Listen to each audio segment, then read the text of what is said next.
सभी शांति प्रेमियों को सलाम और शांति योद्धाओं को नमन। आज के इस वीडियो में वैश्विक शांति अभियान के परम आदरणीय संस्थापक डॉक्टर सन म्योंग मून और डॉक्टर हक जहान मून के जीवनी और उन्होंने अपने शांति अभियान के द्वारा किए हुए महान कार्यों के कुछ विवरण शेयर करने जा रहा हूं। अपने पूरे जीवन विश्व शांति के दुनिया निर्माण करने के लिए समर्पित फादर और मदर मून का जन्म 1920 और 1943 में एक ही जन्मदिन चाइनीज कैलेंडर के अनुसार 6 जनवरी में वर्तमान के नॉर्थ कोरिया स्थित एक छोटे से ट्राइबल गांव में हुआ था। उनके जन्म के समय में कोरिया तत्कालीन साम्राज्यवादी शक्ति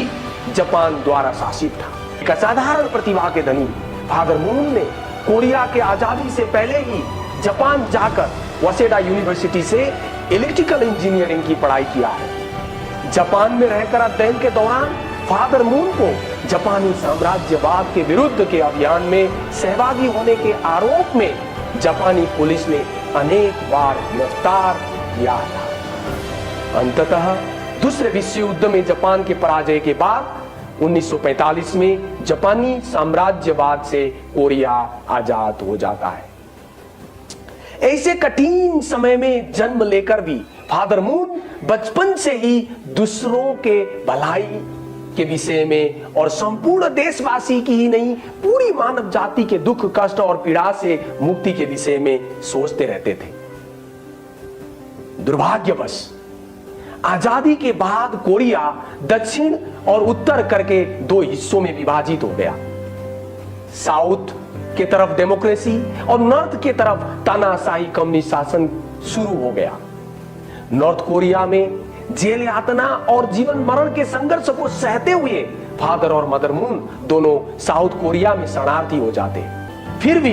एक स्वर्गीय समझदारी और साझेदारी को निर्वहन करते हुए मानवीय कल्पना से भी परे का कष्ट दुख पीड़ा ही नहीं लोगों की अनेक निराधार पूर्ण आलोचना को सहते हुए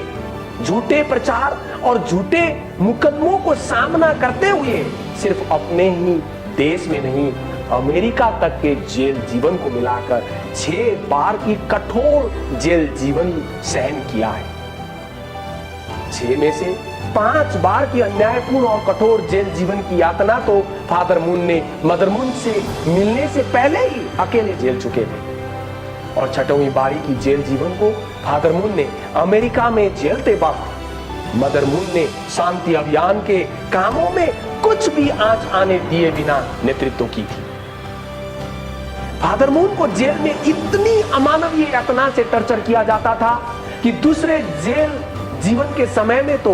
उनको 3 दिन और 3 रात तक सोने भी नहीं देकर नाक से पानी पिलाया जाता था और जेल कर्मी बारी बारी करके लगातार मारते रहते थे और 3 दिन के बाद फादर मून बेहोश हो जाते और जेल सुरक्षा कर्मी उनको मरा हुआ सोचकर फेंक देते।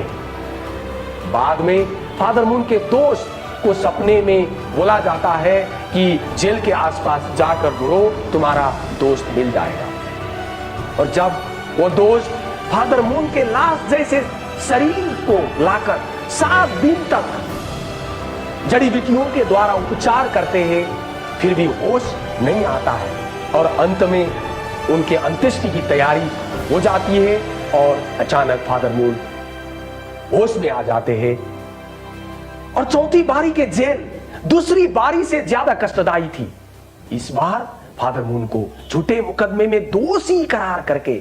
नॉर्थ कोरिया ने 5 साल के सजा घोषित कर धरती के नरक कहा जाने वाला गुमनाम कैदी कारागार में भेज दिया जहां कोई भी व्यक्ति कठोर काम के कारण 6 महीने से ज्यादा जी नहीं सकता था। ऐसे जगह में भी फादर मून 2 साल 10 महीने तक जीवित रहे और बाद में कोरियाई युद्ध के समय में संयुक्त राष्ट्र संघ के द्वारा गिराया गया बम से जब पूरी कारागार नष्ट हो जाती है ऐसी अवस्था में भी फादर मून जीवित रहने में सफल होते हैं और उस पश्चात दक्षिण कोरिया की तरफ जाके एक शरणार्थी बन जाते हैं। कम से कम एक बार आदरणीय डॉक्टर सन म्योंग मून और डॉक्टर हक जहान मून के autobiography as a peace loving global citizen और मदर ऑफ पीस को जरूर पढ़िएगा।